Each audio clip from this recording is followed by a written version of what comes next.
We are going to continue our series on The Bible Explains, Part 161.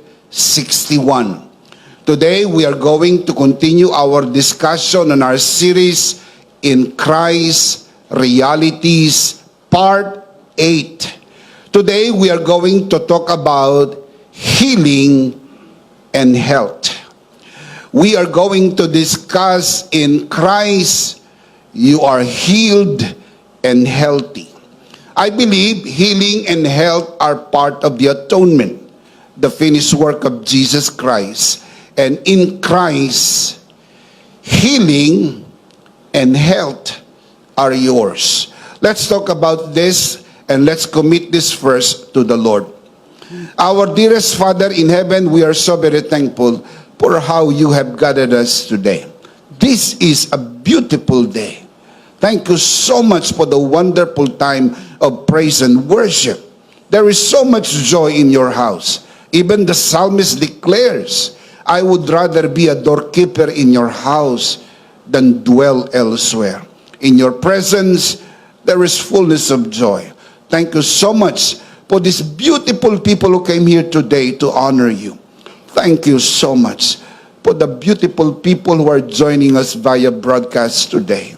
We commit to you this time, this learning time. All by your grace, for your glory, it is our prayer that everything that will be said and done only for your glory. In the name of your Son, our Lord and Savior, Jesus Christ, by the power of the Holy Spirit, this we pray. In Jesus' name. And everybody would simply say, Amen. Amen. Let's give the Lord a good clap of praise. Come on, clap your hands. Hallelujah.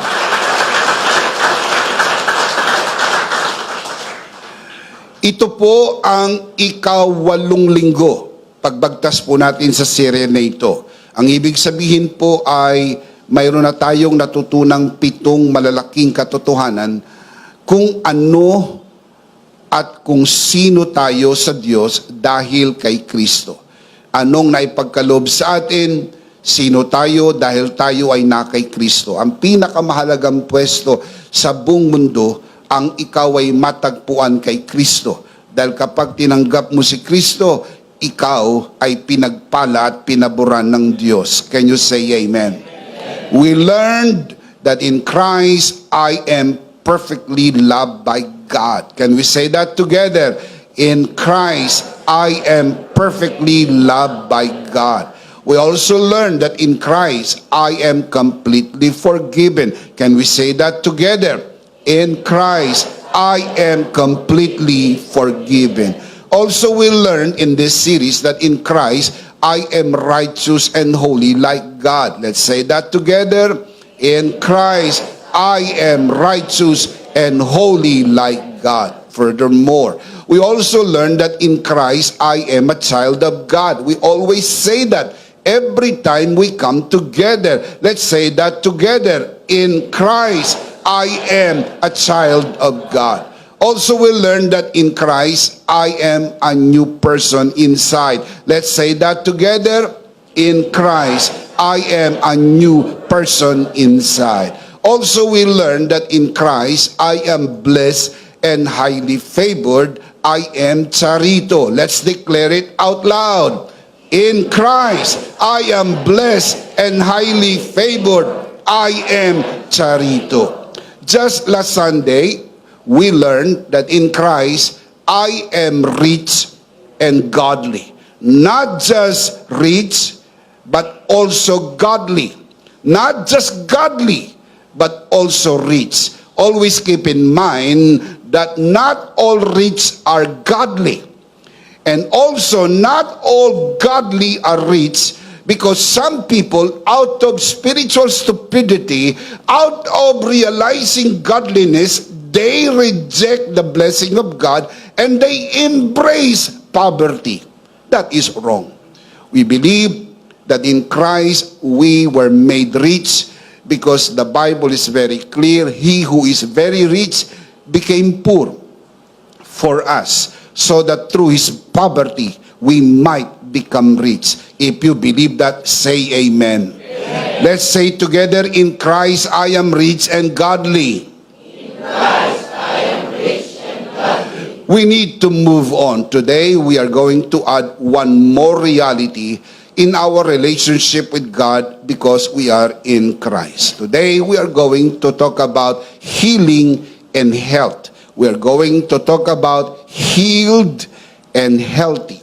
I believe healing and health are part of the atonement. When we say atonement, we are referring to the finished work of Jesus Christ. In fact, this is a matter of fact. We believe that so much in this community. We believe that so much in our school, Emmanuel Ministry Institute, that I have written 3 important booklets and also available in our ebook format.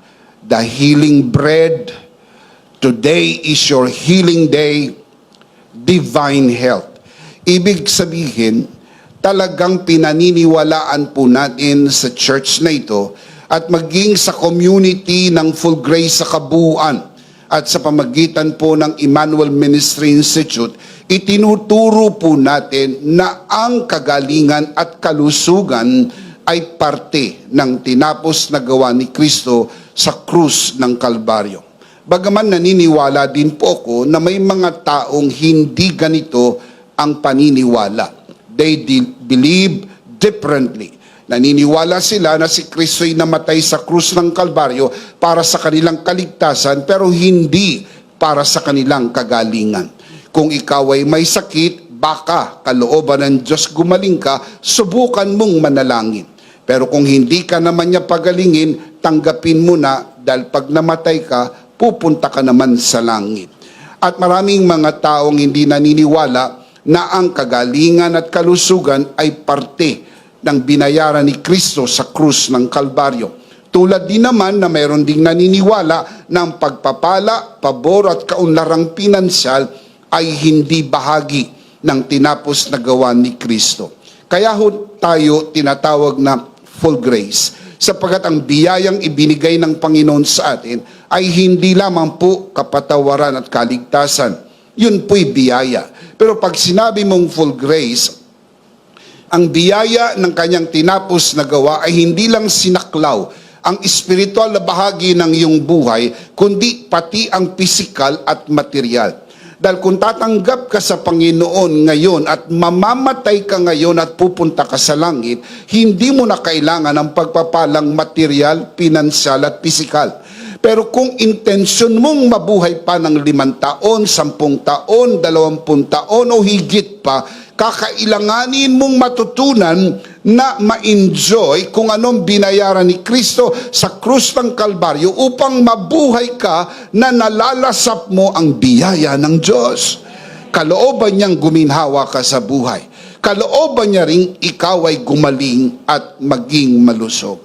May mga taong hindi naniniwala sa ganitong katuruan. Hindi naman tayo makikipagtalo. Iginagalang natin ang kanilang paniniwala dahil kung ayaw mo, huwag mo. Madali naman po akong kausap. Hindi naman ho ako ang makikinabang sa iyong paniniwala. Kung ayaw mong paniwalaan na bahagi ng binayaran ni Kristo sa krus ng Kalbaryo ang iyong kaginawaan, ang iyong kaunlaran, ang iyong kagalingan at kalusugan, nasa iyo yun. Pero tandaan nyo palagi, nangyayari lang ito sa naniniwala. Kaya kung di ka naniniwala, huwag kang mag-alala. Hindi naman ito mangyayari sa iyo.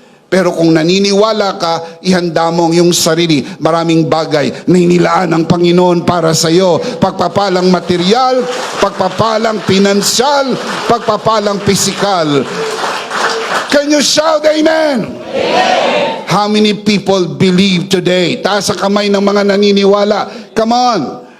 Everybody say, I believe. I believe. Everybody shout, I believe. I believe. Palakpakan natin si Lord. Praise God. Amen. Sabihin mo sa iyong katabi, I believe. I believe. Amen. Mahalaga rin na alam ng katabi mong naniniwala ka. Amen. Bakit? Kasi kapag di ka naniniwala, walang mangyayari. Dahil nangyayari lang ito sa naniniwala. Itaas sa kamay ng mga naniniwala. Gusto ko makita ang kamay ng mga naniniwala. Palakpakan natin si Lord. Woo! Do you believe? Everybody shout, I believe. I believe. Bakit mahalaga yon? I'll show you the verse. Matthew chapter 9 verse 28 to 29. When he had gone indoors, the blind men, referring to the two blind men, the blind men came to him. And he asked them, Jesus asked the two blind men, do you believe I can do this? Can you imagine? Bago niya pinerform yung miracle, tinanong niya yung dalawang bulag, do you believe that I can do this? Now, why so important to ask? Because it only happens to those who believe. If you do not believe, good night. But if you believe, good morning. How many believers we have? How many believers we have? Raise your hand. How many believers we have? Good morning. Palakpakan si Lord. Good morning. Praise God. The two blind men answered, yes, Lord. They replied. Then Jesus said, according to your faith, be it unto you. Jesus said to the two blind men, according to your faith, be it unto you. Mangyayari lang sa iyo kung ano ang iyong pinaniniwalaan. Kaya kung di ka naniniwala, hindi obligado ang Diyos gawin sa iyo ang pagpapalang material, pinansyal at pisikal. Pero kung naniniwala ka, gagawin ng Diyos sa iyo ang iyong pinaniniwalaan. Do you believe? Praise God. Napakaganda po ng mga verses na ito. Pero allow me to read this from the Message and you will be so blessed with this translation. Matthew 9:28 to 29 from the Message. When they were inside, the blind men came to Jesus, and Jesus said, do you really believe I can do this? They said, yes, Master. He touched their eyes and said, become what you believe. Powerful. Become what you believe. You know what the Bible tells us? You become what you believe. Kaya nangyayari lang sa naniniwala. Kaya kung di ka naniniwala, huwag kang mag-alala. Hindi ka gagaling. Kung di ka naniniwala, huwag kang mag-alala. Mamamatay ka na. Kung di ka naniniwala, huwag kang mag-alala. Hindi ka aahon sa buhay. Habang buhay kang nangungupahan, habang buhay kang baon sa utang, habang buhay kang hirap na hirap. Bakit? Dahil hindi ka naniniwala. Pero subukan mong maniwala. Hindi dumarating sa iyo ang broadcast na ito na isang aksidente. Niloob ng mabuting Diyos na marinig mo ito dahil gusto ng Diyos maniwala ka.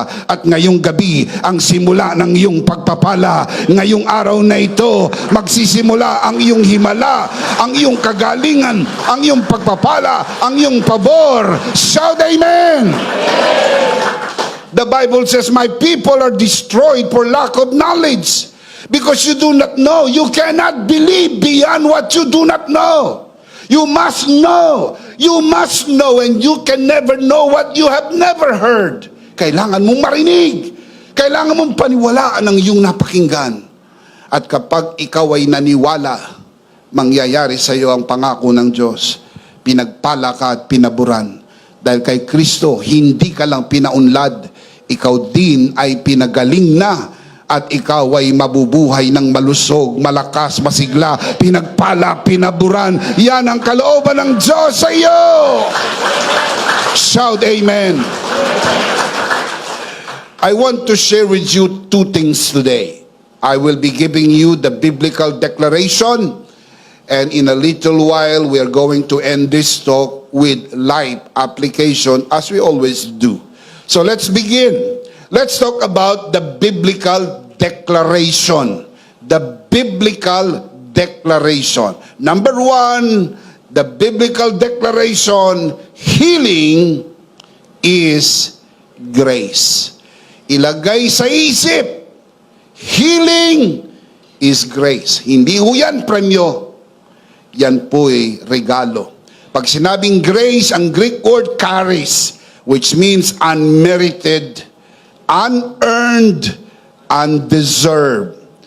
Kontrang-kontra po yan sa nakagis na nating relihiyon, na kung gusto mo makatanggap ng grasya mula sa Diyos, kailangan mong pagsikapan ito sa pamagitan ng iyong serbisyo, sa pamagitan ng iyong gawa. Kasama na po dyan ang pagpapala, kagalingan. Kaya kung gusto mong pagpalain eka ng Diyos, ikaw ay magserbisyo.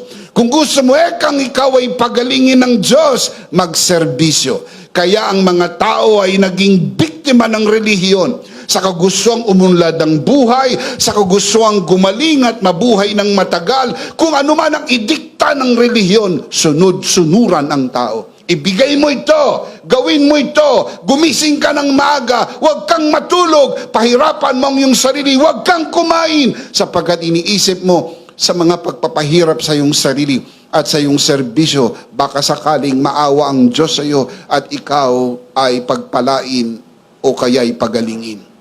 That is absolutely wrong. Ganyan ang turo ng relihiyon. Kaya nga hindi po nila narinig pa ang tunay na mabuting balita. Ang tunay na mabuting balita, si Kristo ang nagdusa at naghirap sa krus ng Kalbaryo, alang-alang sa atin, upang sa kanyang paghihirap, maranasan natin ang pagpapala at pabor ng Diyos ng libre. Shout amen. There is a minor rule in hermeneutics known as the rule of first mention. Mahalaga po kapag nagbabasa ng Bible, i-highlight yung kailan yung unang nabanggit. Kasi nagdidikta po yan ng kahulugan sa mga susunod na mga mentions sa Bible, Old Testament man o New Testament. Ang first mention sa Bible ng healing ay mababasa nyo po sa Genesis chapter 20 verse 17. Ito po ay ang healing na nangyari po kay Abimelech. Now, look at the verse. Then Abraham prayed to God, and God healed Abimelech, his wife, and his slaves' girls, so they could have children again. Nagkaroon ng karamdaman si Abimelech, kaya hindi ho siya nagkakaanak. Ang kanyang mga asawa at ang kanyang mga slave girls ay nagkaroon ng karamdaman, hindi ho sila nagkakaanak. Kaya ho, ginawa ni Abraham, pinag-pray niya si Abimelech, gumaling si Abimelech. Sino si Abimelech? Si Abimelech po ay king of Gerar, Genesis chapter 20 verse 2. Siya po isang pagan king. Hindi po siya believer ng Diyos ni Abraham. Sa makatwid, hindi ho siya dapat tumanggap ng kahit anuman mula sa Diyos ni Abraham sapagkat siya po ay hindi mananampalataya.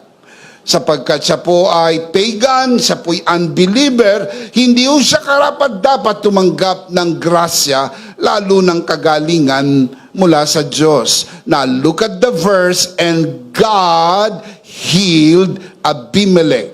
Who healed Abimelech? God. Ang Diyos ay nagpapagaling. By any religious standard, Abimelech is not qualified to receive healing, more so to receive healing from God.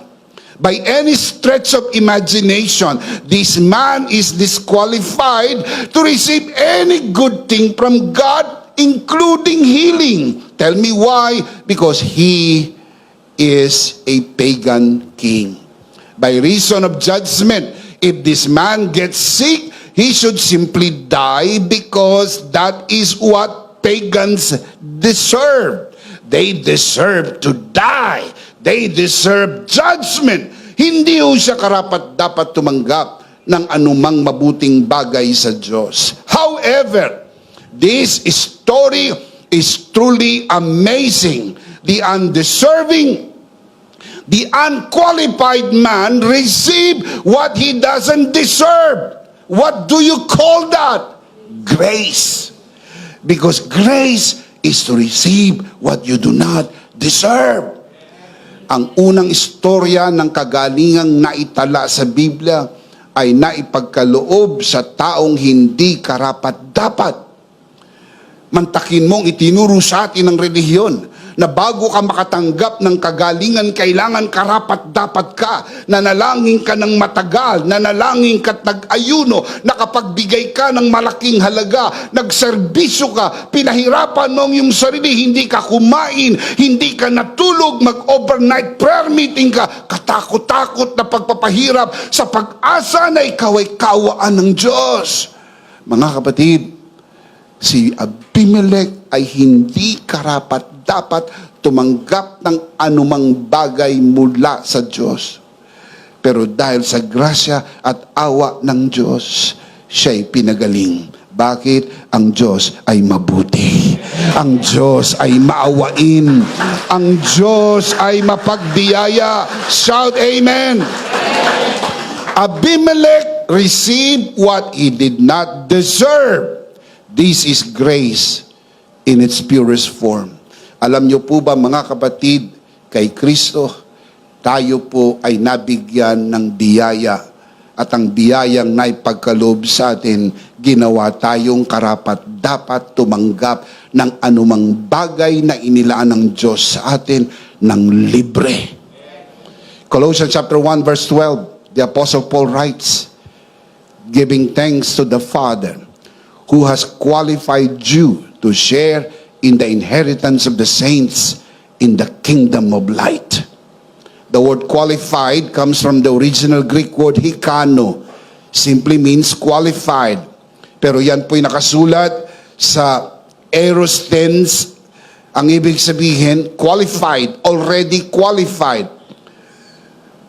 Whom God has qualified, no one can disqualify. Hindi ka pwedeng i-disqualify. Hindi ka na pwedeng pagalingin. Bakit? Hindi ka gagaling. Bakit? Can you imagine what religion does today? Dinidisqualify nila yung mga maliit magbigay, hindi nakakapagbigay, hindi nagsisimba, hindi pala simbahin. Dinidisqualify po nila yung hindi pumapasa sa standard ng kanilang religion. That is wrong. Kay Kristo, tayong lahat ay qualified. Palakpakan si Lord, kay Kristo, tayong lahat ay qualified. Shout amen.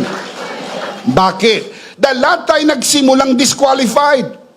Kinwalify lang tayo ng finished work. Without the finished work of Jesus, we are disqualified. But because of what Jesus has accomplished on the cross, we are now in Christ. And in Christ, God has qualified us to receive the inheritance of the saints. May balita po ko sa inyo, kasama sa binayaran ni Kristo sa krus, ang iyong kagalingan. Kaya ano man ang diferensya ng iyong katawan, pinagaling ka na ng Panginoon. Shout amen! Number 1, healing is grace. Number 2, healing is God's will. Ilagay sa isip, kalooban ng Diyos, magpagaling. Kaya kung mananalangin ka na may kumpiyansa, kasi alam mo, hinihiling mo ay ang kalooban ng Diyos. Kapag napag-uusapan po ang kalooban ng Diyos, God's will, ito po ay naipapahayag sa pamagitan ng dalawang pamamaraan. Ang una ay ang salita ng Diyos, ang tinatawag na nasulat na kalooban ng Diyos. The Bible, the written will of God. Ang pangalawa ay ang ating Panginoong Jesucristo, the personified will of God. Kung gusto mong malaman ang kalooban ng Diyos, basahin mo ang Biblia dahil ipinasulat ng Diyos ang kanyang kalooban, ang kanyang kagustuhan nakasulat sa Biblia. Kaya pag nababasa mo sa Biblia, kinakausap ka ng Diyos sa kanyang kagustuhan na mangyari sa iyo. Kung gusto mong malaman ang kagustuhan ng Diyos, ang kalooban ng Diyos, tignan mo ang buhay ni Jesus.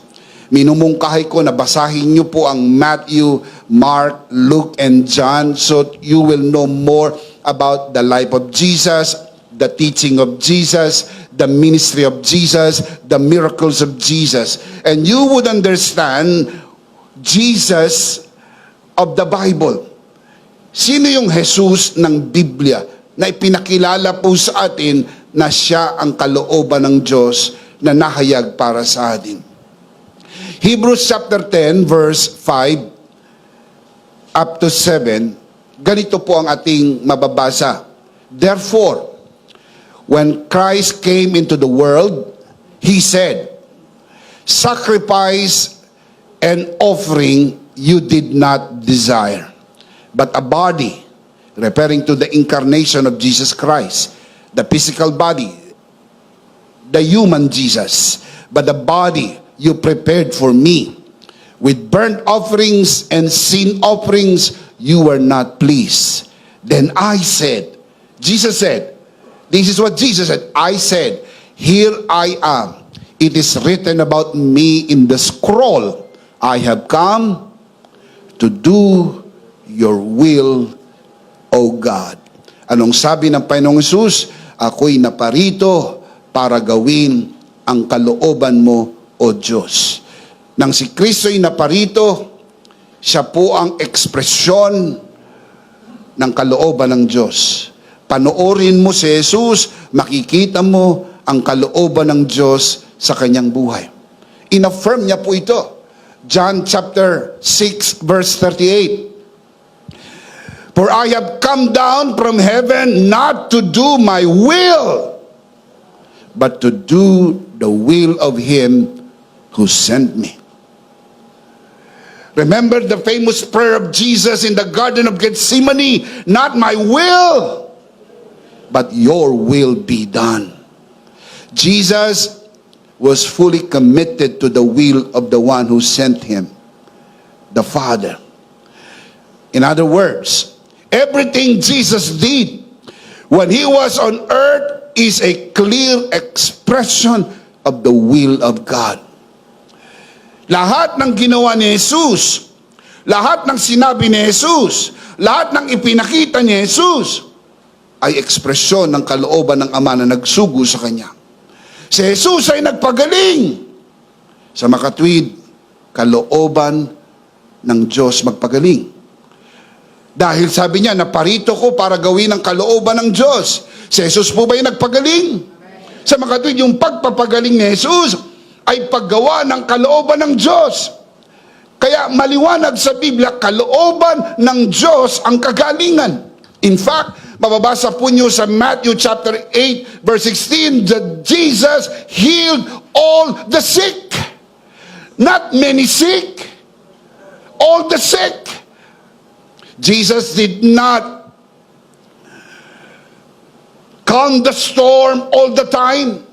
Jesus did not multiply bread all the time, but Jesus healed the sick all the time. Walang lumalapit kay Jesus na hindi niya pinapagaling. Lahat.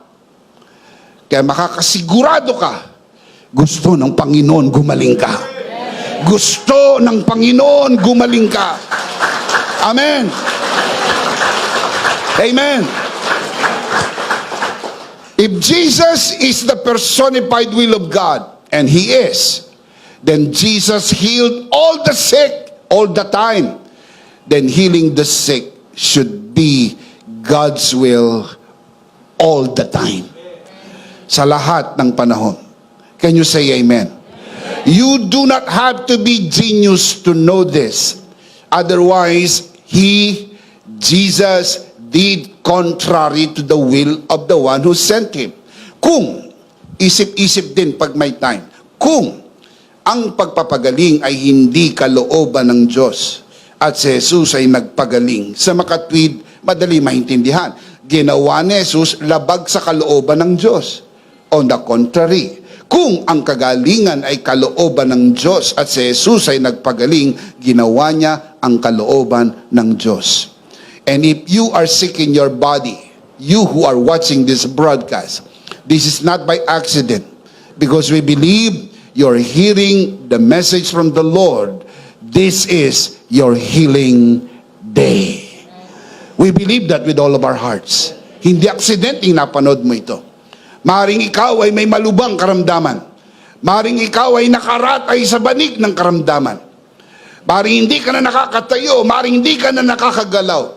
O maring may maluba kang kanser at tinaningan ka na ng doktor. Hindi aksidente na naririnig mo ito. Ngayon, ang araw ng iyong kagalingan. Receive! Today is your healing day! Come on, give Him praise, give Him praise! Thank you, Jesus. Ako'y naniniwala na maraming pinagagaling ang Panginoon ngayon habang naririnig niyo ang broadcast na ito. Why we believe? Because healing is God's will. The Bible says, healing is God's will. Mark chapter 1 verse 40, following verses. A man with leprosy came to him and begged him on his knees, "If you are willing, you can make me clean." Imagine the words of this man, this leper. Sabi niya, "If you are willing, you can make me clean." Verse 41, filled with compassion, Jesus reached out his hand and touched the man. What did Jesus say? I am willing. Be clean. I like in the King James Version, the leper asked the question, "If thou wilt, thou canst make me clean." Jesus, filled with compassion, touched the man and simply said, I will. 2 words, I will. Kaya kung tinatanong mo kung kalooban ng Diyos, gumaling ka, sinagot ka na, kalooban ng Diyos, gumaling ka. It is God's will. Come on, give Him praise, give Him praise. It is God's will. Amen. Look at verse 42. Immediately, the leprosy left him and he was cured. Can you say amen? Amen. Kapag alam mo na kalooban ng Diyos ang pagpapagaling, you can pray confidently. Now, hindi namin kayo tinuturuan ng magic. Tinuturuan po namin kayo ng operation ng faith. You have to learn how faith operates. Maaaring pag nag-pray ka, nandun pa rin ang sakit. May nakikita ka at may nararamdaman ka. Pero hindi po yung nararamdaman mo at nakikita mo nagdidikta ng iyong paniniwala. Kahit may nakikita ka at may nararamdaman ka, pinipilit mo yung paniniwala mo dahil yung paniniwala mo ay nakaayon sa hindi nagbabagong salita ng Diyos. Yung nakikita mo at nararamdaman mo nagbabago. What you see and what you feel are all subject to change. But the will of God will never change. The Bible says the will of God is established in the heavens forever. Okay, you can pray confidently. Let me show you how we can pray and how we should pray. 1 John chapter 5 verse 14.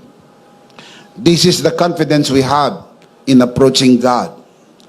That if we ask anything, yung healing po ba part ng anything?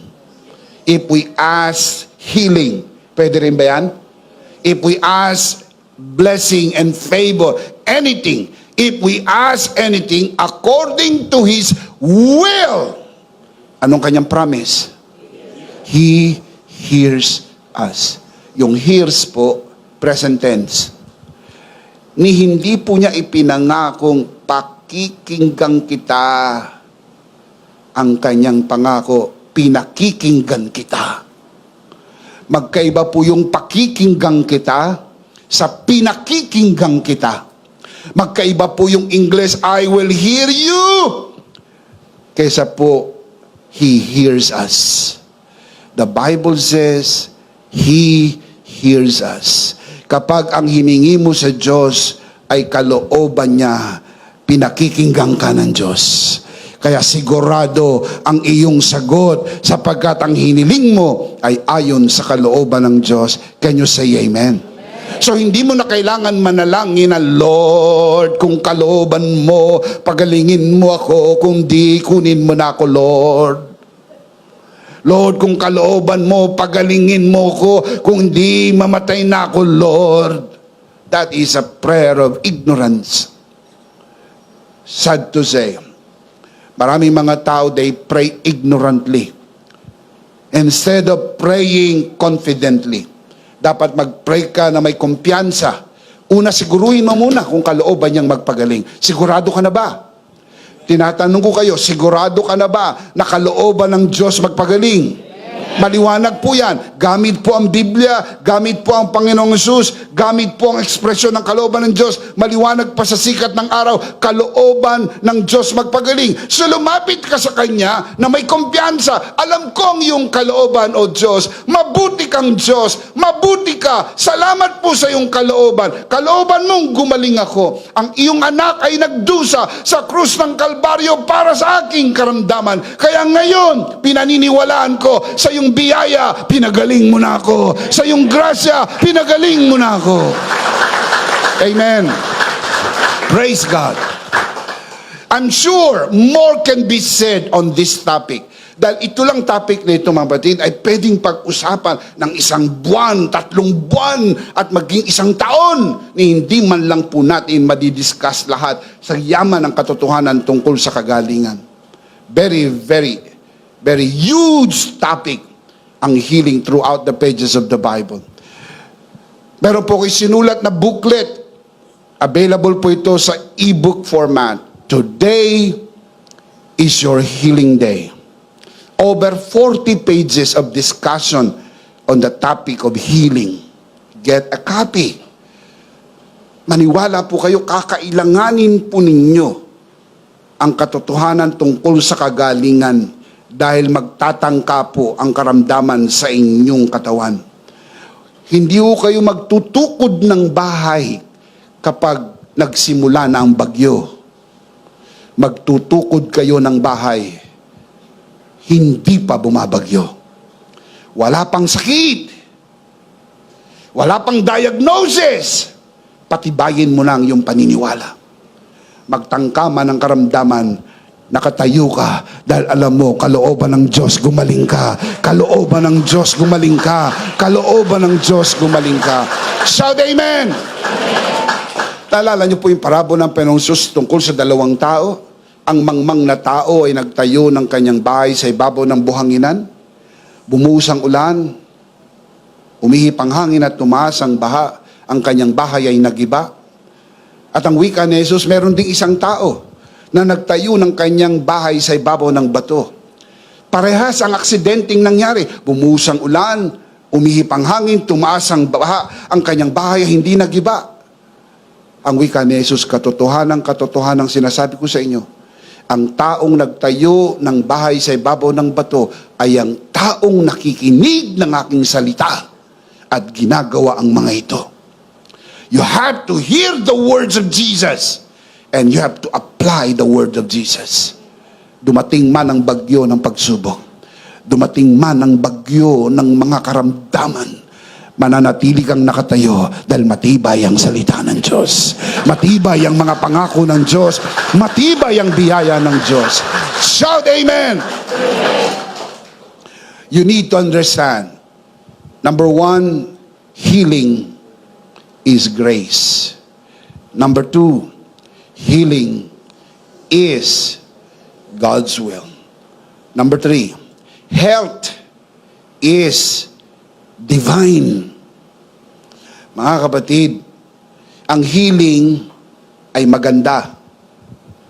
Pero mas maganda ang health. Dahil hindi mo namang gusto linggo-linggo pinagpe-pray over ka ng pastor. Suki ka na ng altar. Pag tinawag ang may sakit, lagi kang nandun. Sabi ng bishop, nandito ka na naman. Naniniwala po ako Naniniwala ka sa pagpapagaling. Kaya linggo-linggo ka nagkakasakit. Linggo-linggo ka rin gumagaling. Taasan mo na ang iyong paniniwala. Hindi lang kalooban ng Diyos gumaling ka. Kalooban din niyang huwag kang magsakit at manatili kang malusog para hindi ka napeperwisyo ng mga gastusin ng buhay. Shout amen! Besides being saved forever, divine help is your greatest blessing. I want to say this again. Besides being saved forever, and you are already saved forever, hindi na mababago ang katotohanan niyan. You are saved forever. Besides being saved forever, divine help is your greatest blessing. Health is your greatest blessing. Not money. Not money. You cannot enjoy your money if you're sick. But when you are healthy, you can have more money and enjoy your money because health is wealth. Kailangan paniwalaan nyo, gusto ng Diyos, ikaw ay malusog. Without divine health, there is no way you can enjoy God's blessing. Dumami nga ang pera mo. Bat-bat ka naman ng sakit. So saan mapupunta lang yung pera mo? Doon lang sa sakit. Dumami nga ang pera mo. Bat-bat ka naman ng problema. So saan mapupunta yung pera mo? Pag-solve lang ng iyong problema. Mga kapatid, ang kalusugan ay pagpapala. Yung wala kang sakit, pinagpala ka na ng Diyos. Yung wala ka lang sakit, pinagpala ka na ng Diyos. Shout amen. 3 John verse 2, Beloved, I pray that you may enjoy good health. Do you want to enjoy good health? Taas ang kamay ng gusto ng good health. Come on, let me see those hands. Beloved, I pray that you may enjoy good health and that all may go well with you, even as your soul is getting along well. Yung word na beloved, ang Greek word agapitos, literally means love by God. Agape, God's love. Love by God. Mahal ka ng Diyos. Can you imagine? Mahal ka ng Diyos. Ilagay mo sa isip mo, mahal ako ng Diyos. Mahal ka ng Diyos. Lagi mo sasabihin yan. Kakausapin mo sarili mo na walang nakakarinig. Humarap ka sa salamin tuwing umaga, kausapin mo ang sarili mo. Sabihin mo sa iyong sarili, mahal ka ng Diyos. Bakit? Sapagkat pag lagi mong ipinapaalala sa sarili mo, mahal ka ng Diyos, tumitibay ang iyong paniniwala na gusto ng Diyos, ikaw ay malusog, malakas, masigla, pinagpala, pinaburan, at mabubuhay ng mahaba. Shout amen! Shout amen! Praise God! Agapitos. Huwag mong masyadong ipagmalaking mahal mo ang Diyos. Ganyan yung religion Nakakakita ko niya sa religion Sobra Mahal ko ang Diyos, mahal ko ang Diyos, mahal ko ang Diyos. Anong sagot ko? Di ikaw na. Lagi nila ipinagmamalaki, mahal ko ang Diyos, mahal ko ang Diyos. Nagsisimba ako tuwing linggo, nagbibigay ako ng offering, mahal ko ang Diyos, mahal ko ang Diyos. Kalimutan mo na kaya mo mahal ang Diyos ang unang nagmahal sa iyo. Ang Diyos ang unang nagmahal sa iyo. Amen. Kaya sa halip na ipagmalaki mong mahal mo ang Diyos, ipagmalaki mong mahal ka ng Diyos. Yung pag-ibig mo sa Diyos, mga kapatid, response lang yun ng pag-ibig ng Diyos sa iyo. Siya ang unang nagmahal sa iyo. Narinig ko na yan Yan yung sinabi ni Pedro mahal ko ang Diyos, mahal ko ang Diyos, mahal ko ang Diyos. Yung sinabi niya kay Jesus mahal kita Jesus, mahal kita Jesus, handa akong mamatay para sa'yo Jesus. Mahal kita Jesus, bibigay ko ang tithes and offering Jesus. Magsiserve ako Jesus, sasama ako sa praise and worship Jesus. Mahal kita Jesus, hindi ako absent Jesus. Mahal na mahal kita Jesus. Narinig ko na yan hindi na yan bagong kwento Pero nung si Jesus ay dinakip at hinuli,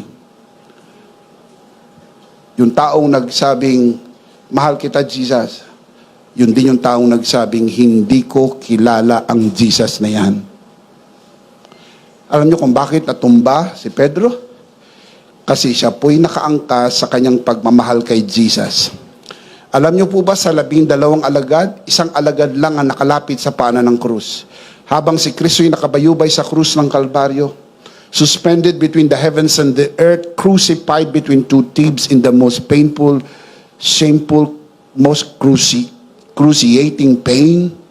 Only one disciple was there. John the beloved. Siya yung alagad na palagi niyang sinasabi, ako ang alagad na mahal ni Jesus. Ang sabi ni Pedro, ako ang alagad na nagmamahal kay Jesus. Natumba. Ang hindi natumba ay yung alagad na nagsabi, ako ang alagad na mahal ni Jesus. Mga kapatid, ang ipagmalaki natin ay ang pag-ibig ni Jesus. Yes. Come on, give Him praise. Amen. Amen. The love of Jesus, sweet and marvelous, higher than the mountain, deeper than the ocean, wider than the universe. Oh, wonderful love. Palakpakan natin ang napakagandang pag-ibig. Praise God. Can you say amen? Can you shout amen? That is very powerful. I wish I have even more time to fully develop that. Meron po akong ebook na isinulat. Ang title po ng ebook ay Divine Health. Staying Healthy Through the Cross. Sa booklet na ito, sa ebook na ito, ay isinare ko po ang 6 secrets to staying healthy through the cross. Kalooban ng Diyos, ikaw ay manatiling malusog. Tuklasin mo ang mga biblical secret sa Bible kung paano mananatiling malusog. Get a copy. I'm sure you will surely be blessed. If you believe that, shout amen. Palakpakan muna si Lord. Palakpakan muna si Lord. Hallelujah. Praise God. Let's see them again. Biblical declaration number 1, healing is grace. Number 2, healing is God's will. Number 3, healing.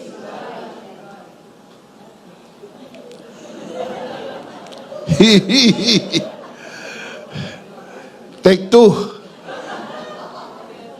Number 1, number 2, number 3. Kayo na lang para tama. Palakpakan sa Lord. Praise God. Amen. Let me close. I'm starting to close. No, I'm not closing. I'm just starting. What is the life application? Now that we know this, ngayong alam na natin that healing is grace. Healing is God's will. Health is divine. What is the life application? Number 1, believe that healing and health are yours today. You have to believe that. Remember, it only happens to those who believe. Hindi obligado ang Diyos gawin sa'yo hindi mo pinaniniwalaan. And the only way we can connect with God is by faith. Remember, without faith, it is impossible to please God, to connect with God. Ang ibig sabihin, impossible to connect with God. You have to have faith. And this is the good news. The moment you got born again, you already have faith inside your born again spirit. Kaya kaya mong maniwala. You just allow that faith to rise from the inside of you. And you have to believe that healing and health are yours. Remember, it only happens to those who believe. John 11:40. This is what Jesus said to Martha. Did I not tell you, if you believe, you will see the glory of God? Did I not tell you, if you believe, you will see the healing, the blessing, the favor, the miracle? If you believe, because it only happens to those who believe. How many believers we have today? Everybody say, Lord, I believe. One more time, Lord, I believe. Remember yung famous line na yan? Tinanong ni Jesus yung two blind men, do you believe? The blind man said, I believe. Then Jesus said to the blind men, become what you believe. Remember those words? Become what you believe. Mga kapatid, ang pagdududa at pag-aalinlangan ay nakakapigil ng milagro. Matthew chapter 13 verse 58. Now, he did not do many mighty miracles. Where? In Nazareth. Why? Because of their unbelief. Huwag magduda. Huwag mag-alinlangan. Maniwala ka lang. Nang si Jesus ay pumunta sa bahay ni Jairus, sinalubong po sila ng napakaraming mga tao at sinabi, Jairus, patay na ang anak mo. Huwag mo nang gambalain ang guro. Hinawakan ni Jesus ang kamay ni Jairus. Ang sabi ni Jesus, only believe. Minsan, yan ang nararamdaman natin. Parang nanginginig tayo sa takot, nanginginig tayo sa nervyos. Hawak natin ang medical report. Ramdam natin ang kirot ng katawan. Ramdam natin ang sakit. Parang nahihirapan tayong maniwala, gagaling pa ba ako? Makakalakad pa ba ako uli? Magiging normal pa ba uli ang buhay ko? Makikita ko ba ang aking mga anak na lalaki? Malalaro ko pa ba ang aking apo sa aking kandungan? The words that Jesus is saying to you now, only believe. Maniwala ka lang. Walang imposible sa Diyos. Walang imposible sa Diyos. Praise God. Only believe. And you know the story very well. Ang anak ni Jairus ay binuhay ni Jesus mula sa kamatayan. Nangyayari lang sa naniniwala. Muli, tatanungin ko kayo paulit-ulit. Sino sa lupo na ito ang naniniwala? Itaas ang kamay. Do you believe? Palakpakan natin si Jesus. Praise God. Praise God. Number one, believe that healing and health are yours. Number two, declare what you believe. It's not enough to believe in your heart. You have to say it with your mouth. Remember Romans 10:10, you believe in your heart, you confess with your mouth. Believe is one thing. Declare is another thing. It's a 1-2 punch. Kumbaga parang boxing, nung nirelease mo yung unang suntok, tinamaan ng kaaway, nag-groggy. Pero ang matino, magaling at mahusay na boksingero, pag nakita niya na ang una niyang suntok ay tumama at nag-groggy ang kaaway, ang sunod na suntok ang magpapatumba. Ang tawag po dyan, 1-2 punch. Pag naniwala ka, nirelease mo na ang unang suntok, nag-groggy na ang sakit.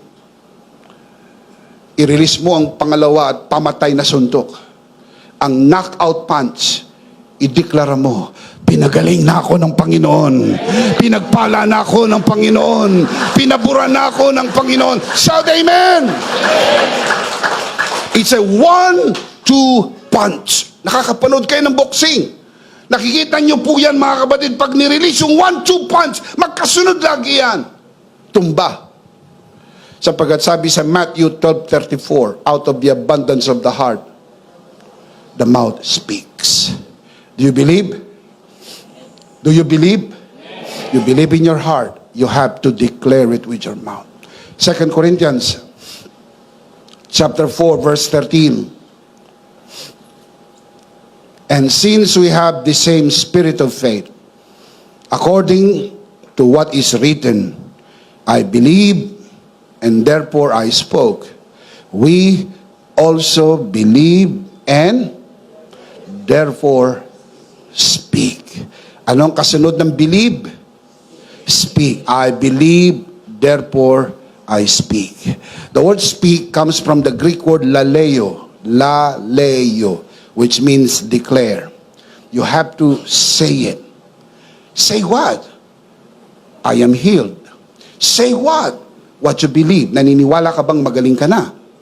So yun ang sabihin mo, magaling na ako. Pero Bishop, namamaga pa. Pero Bishop, namumula pa. Pero Bishop, hindi pa nakakagalaw. Pero Bishop, may sinat pa. Pero Bishop, nanginginig pa. Yeah. That is what your eyes are seeing. Pero seeing is different from believing. You are not under obligation to speak what you see. You have to believe in your heart and speak what you believe. When God saw darkness, God did not say, oh, full of darkness. When God saw darkness, God said, light be. And light came. Pag nakita niyo ang sakit, huwag niyo nang i-aggravate. Pinapalala niyo pa. Oh, naku, grabe na yung sakit mo. Bira na bubuhay dyan. Ganyan ang nangyari doon sa tita ko. Patay na. So, ano nangyari? Imbis na mabuhay pa na 1 linggo, 3 araw lang, patay na. Ano yung kinamatay? Nervyos. Mga kapatid, huwag matakot. Huwag matakot. Huwag matakot. Lakasan mo ang iyong paniniwala. Pinagaling ka na ng Panginoon. Pinagaling ka na ng Panginoon. Amen. Praise God. The famous Psalms 91, verse 1 and 2. He who dwells in the secret place of the Most High shall abide under the shadow of the Almighty. And I will say, you have to say it, I will say of the Lord, He is my refuge and my fortress, my God, in Him I will trust. Not I will believe, I will say. You have to say what you believe. If you believe that He is your refuge, He is your fortress, He is your God, the one you trust, say it. Say it. Kung naniniwala kang pinagaling ka na, bigkasin mo! Pinagaling na ako na Panginoon. Pinagpala, pinaboran. Mabubuhay ng mahaba. Bigkasin mo. I am healthy, wealthy, and pretty. Kung ayaw mo, di palitan mo. I am sickly. I am very poor and very ugly.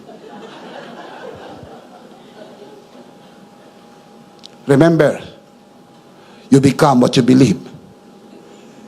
Is that what Jesus said? You become what you believe. So pag naniniwala ka, gagawin ng Diyos kung anong yung pinaniniwalaan. Palakpakan natin si Lord. Praise God. Amen. The Hebrew word for say ay amar. Amar. I will declare. The word amar means declare. I will declare.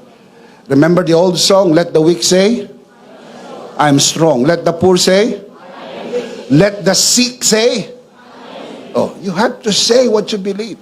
Hindi ba sinabing, let the poor say, I am poorer. Hindi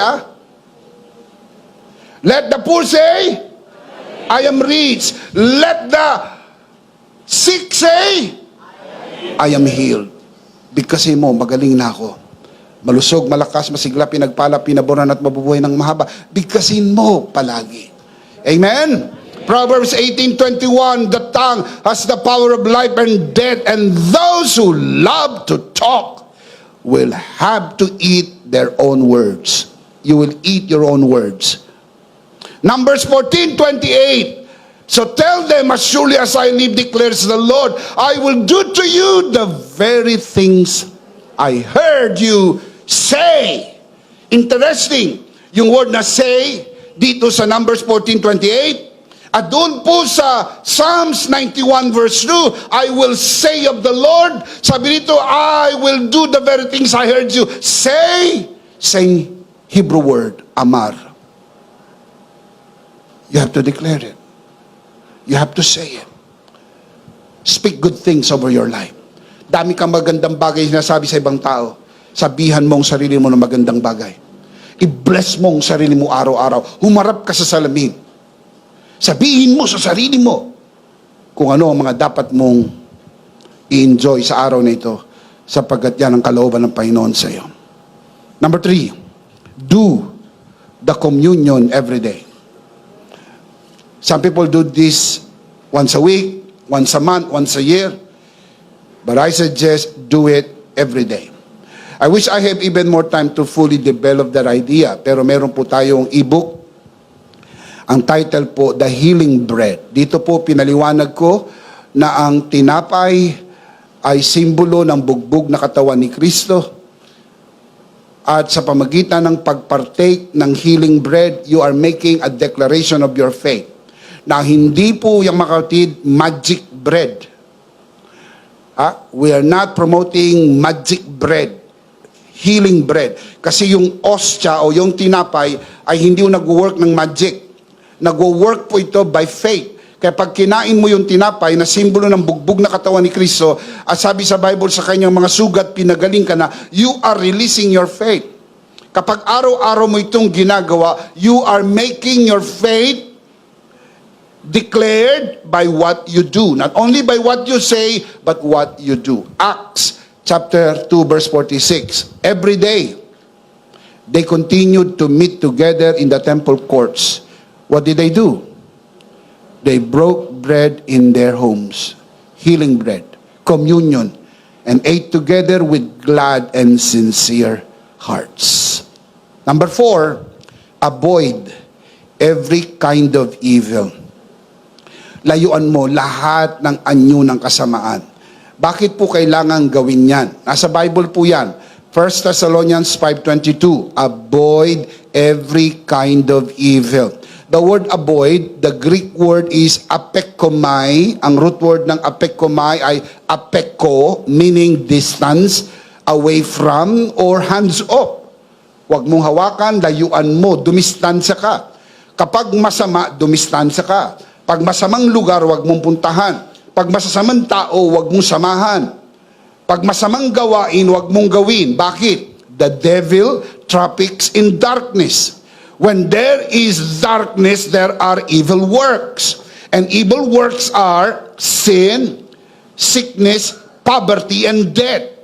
Kaya ho, pag alam mo ng masama, yung barkada masama, yung mga kaibigan masama, yung turo masama, huwag mo nang puntahan. Huwag kang umaten sa mga turong masama.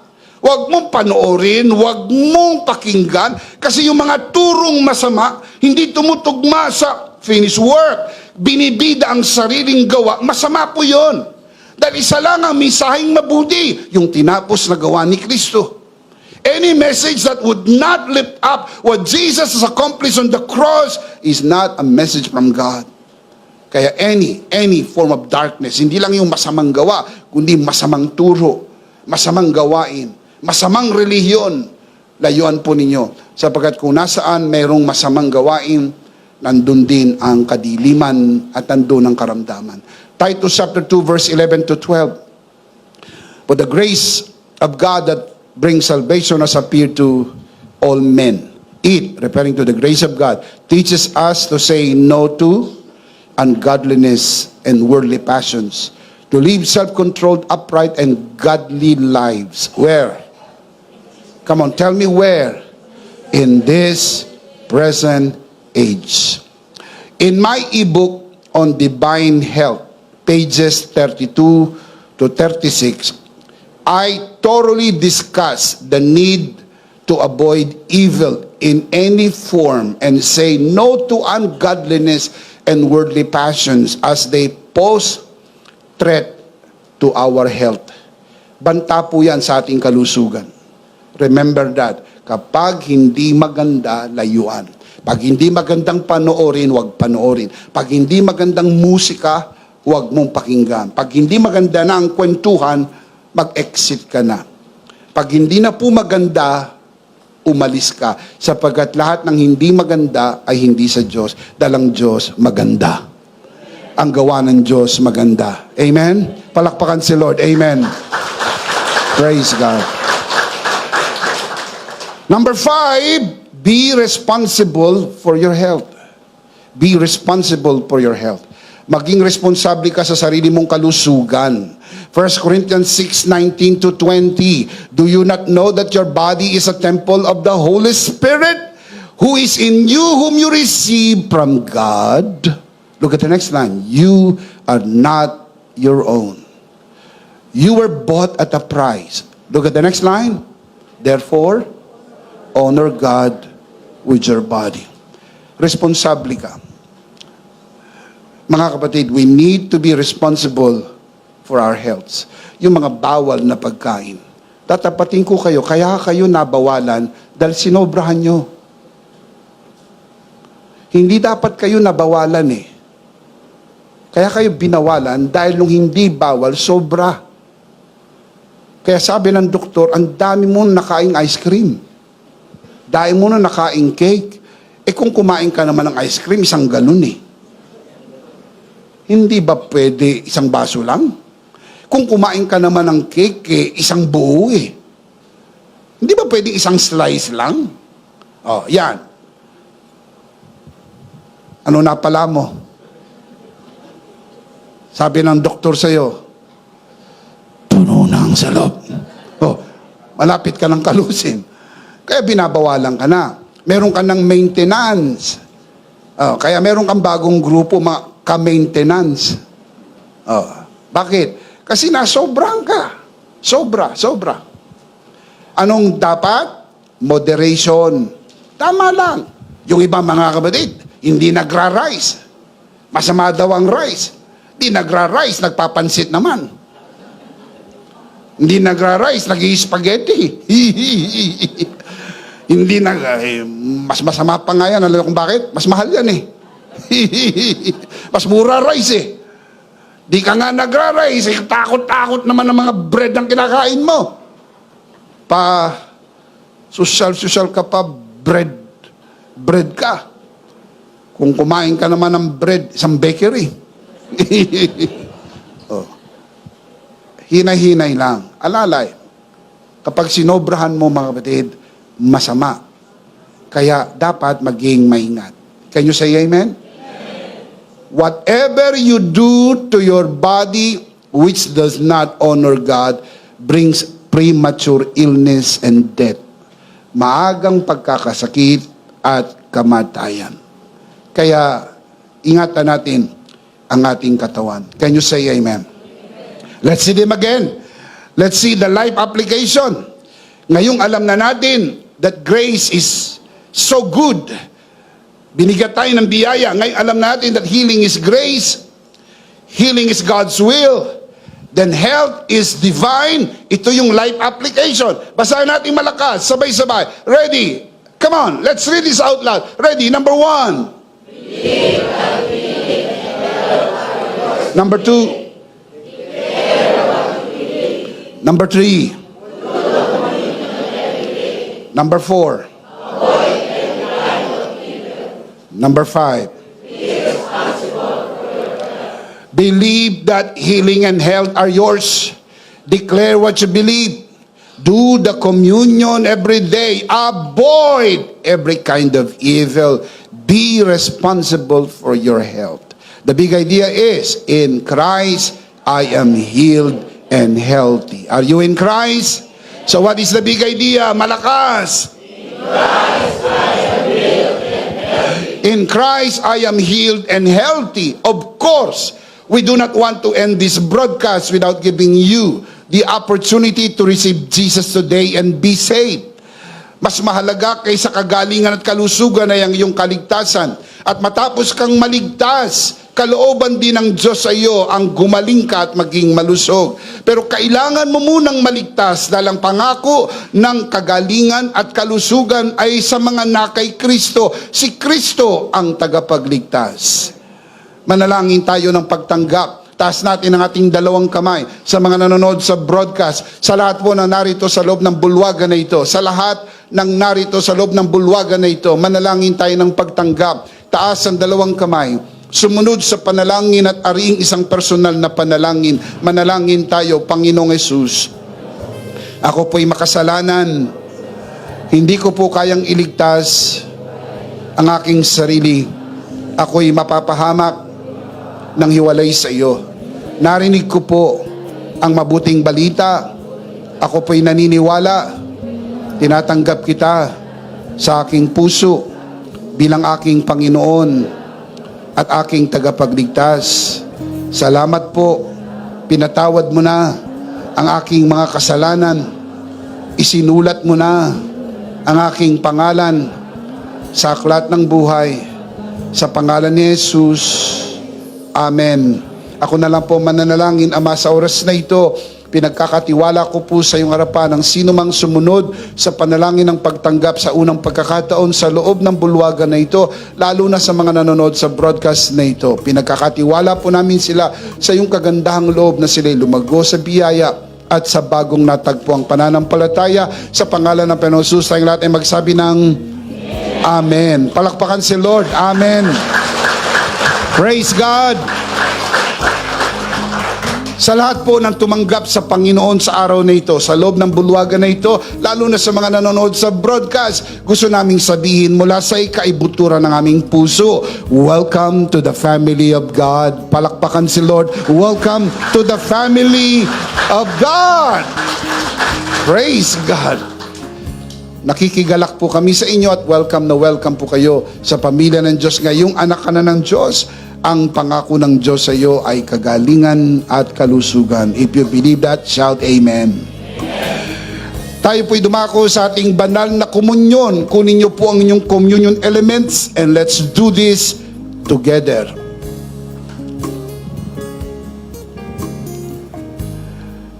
Let's do this together, mga kabiyaya. Hawak-hawak po natin ang pinakamakapangyarihang simbolo ng tinapos na gawa ni Kristo sa krus ng Kalbaryo. Ito ang aral na tinanggap ko sa Panginoon at ngayon naman ay binibigay ko sa inyo. Nang gabing siya pagkanuloy dumampot siya ng tinapay, kanyang pinagpira-piraso at kanyang sinabi, ito ang aking katawan na pinagpira-piraso dahil sa inyo. Gawin niyo to bilang pag-alaala sa akin. Sabay-sabay po natin gawin.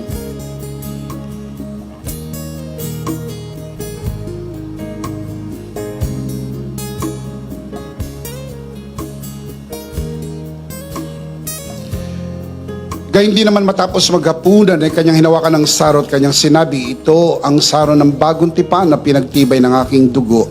Gawin niyo to bilang pag-aalaala sa akin. Sabay-sabay po natin gawin.